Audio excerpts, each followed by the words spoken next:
शहर स्वच्छतेचे दावे करणाऱ्या अमरावती महानगरपालिका प्रशासनाची मोठी पोलखोल समोर आली आहे।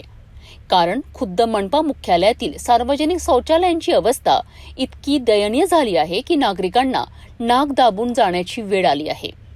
अस्वच्छता, दुर्गंधी, तूटफूट आणि गैरसोयींमुळे नागरिक संतप्त झाले असून प्रशासनाच्या स्वच्छता मोहिमेवरच मोठे प्रश्नचिन्ह उपस्थित केले जात आहेत। अमरावती शहरातील अमरावती महानगरपालिका मुख्यालय परिसरातील सार्वजनिक शौचालयांची अवस्था सध्या अत्यंत दयनीय बनली आहे। राजापेठ झोन अंतर्गत अंबापेठ प्रभाग क्रमांक 13 मध्ये असलेल्या या शौचालयांमध्ये अस्वच्छतेचं अक्षरशः साम्राज्य पसरलं आहे। मुख्यालयात कामासाठी येणाऱ्या नागरिकांपेक्षा राजकमल चौक परिसरातील घुमंतूंकडून या शौचालयांचा अधिक वापर होत असल्याचं चित्र दिसून येत आहे।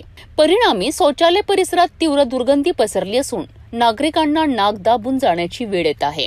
शौचालयातील बेसिनला लावलेले नळ बंद अवस्थेत आहेत, तर तुटलेले विद्युत बोर्ड सुरक्षेचाही गंभीर प्रश्न निर्माण करीत आहेत। नियमित साफसफाईचा पूर्णतः अभाव असल्याने मनपा प्रशासनाच्या स्वच्छता दाव्यांची वास्तवात कशी पोलखोल होत आहे, हेच या परिस्थितीतून समोर येत आहे।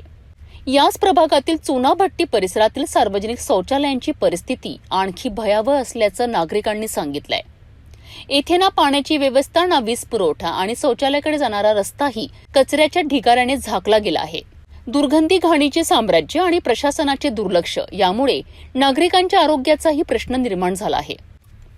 स्वच्छता अभियानाच्या जाहिरातींवर लाखो रुपये खर्च करण्यापेक्षा प्रशासनाने आधी स्वतःच्या मुख्यालयातील वास्तव पाहावं, असा संतप्त सवाल नागरिकांनी उपस्थित केला आहे। नागरिकांनी तात्काळ साफसफाई, पाणी आणि वीज व्यवस्था सुरळीत करण्याची मागणी करत दुर्लक्ष करणाऱ्या अधिकाऱ्यांवर कारवाईची मागणीही केली आहे।